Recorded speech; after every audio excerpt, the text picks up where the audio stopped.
एक समय की बात है। एक घने जंगल के अंदर एक बड़ा सा तालाब था। उस तालाब में बहुत सारी मछलियाँ रहती थी, जिनमें से 3 मछलियाँ एक दूसरे की पक्की दोस्त थी। इन तीनों का स्वभाव बिल्कुल अलग था। इनमें से 2 बहुत समझदार थी।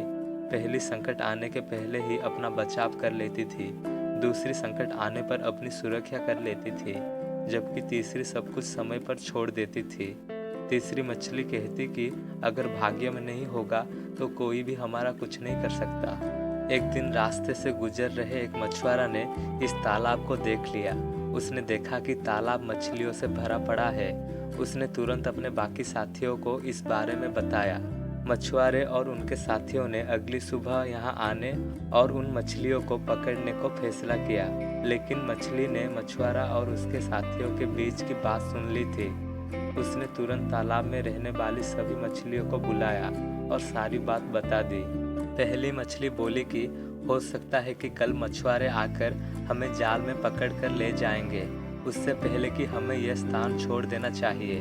तभी तीसरी नंबर की मछली बोली कि अगर वो कल नहीं आएंगे तो ये हमारा घर है, हम कैसे इस घर को छोड़ सकते हैं। अगर भाग्य में लिखा होगा तो हम कहीं भी मारे जाएंगे, और नहीं लिखा होगा तो हमें कुछ नहीं होगा।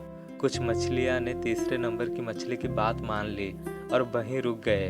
अन्य 2 मछलियाँ तीसरी मछली को समझाने में असमर्थ थे, इसीलिए उन्होंने बाकी मछलियाँ के साथ तालाब छोड़ दिया। अगले दिन मछुआरे और उसके साथियों ने अपना जाल लेकर आए और पानी में अपना जाल डाले। जो मछलियाँ रह गई थी वे सभी पकड़ी गई। जो मछलियाँ भाग गई थी उन सभी की जान बच गई, और जो तालाब में रुक गई थी वो सभी मछुआरे के द्वारा पकड़ ली गई। मछुआरे ने उन्हें एक टोकरे में डाल लिया, जहाँ सभी तड़प के मर गए।